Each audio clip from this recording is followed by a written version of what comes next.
How did Corelli talk about Lauri Volpi? Lauri Volpi was a pure and rare example of vocal artistry, more precisely, theatrical vocal artistry. He was also a pure and rare example of vocal placement and breath support. Undoubtedly, he came from a great school, the Garzia school. His wife had studied with a relative of Garzia and passed this method on to him. However, he was also endowed with immense natural talent, an extraordinary gift of nature. He referred to himself as a lyric tenor, but one suited for the theater. He said that lyric voices should only be heard in the theater.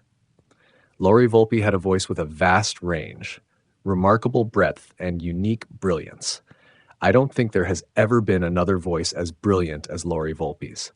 I recall a friend of mine, a fan of Lauri Volpi and other artists, who used to frequent the second gallery of the Opera House in the 1950s. He would say, "I believe Lauri Volpi is the only singer who could project the vibrations of his voice all the way to the dome." I'm speaking of vibrations, not just sound, the vibrations of his voice.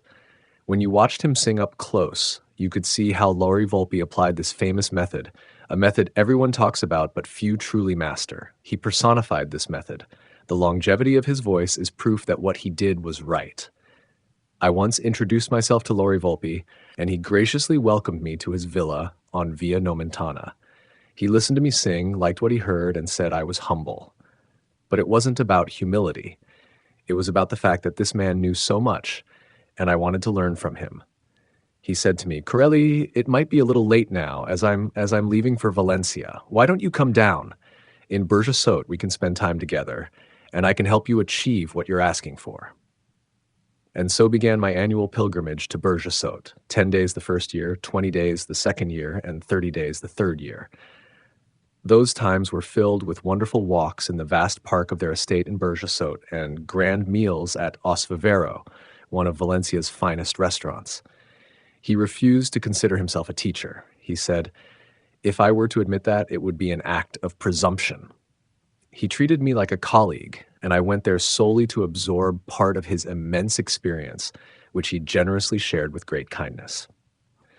Our learning relationship was truly delightful. It typically began with me singing a phrase or doing a vocal exercise, and he would immediately repeat it and say, "We never stop. Until I stop, you must keep repeating it, because only then will you understand how to make the note, the vocal exercise, or the phrase correct." It became a series of exercises, one after another, phrase after phrase. He called these sessions vocal encounters, and with a smile he would add, or rather, vocal duels, because some phrases we practiced countless times. For instance, the phrase La Speranza from La Bohème, he would joke, "Today we've had a bombardment." Spectators enjoyed it. People outside would gather in groups under the window, drawn by Lauri Volpi's incredibly resonant and powerful voice. Lauri Volpi taught me so much. Above all, he was a disciplined, precise, and self-aware man. He taught me to love the theater far more deeply than people do today, especially the younger generation. Perhaps it was because he came from the old school, perhaps because he belonged to the golden age of opera. He fought tirelessly for the art and taught me never to surrender.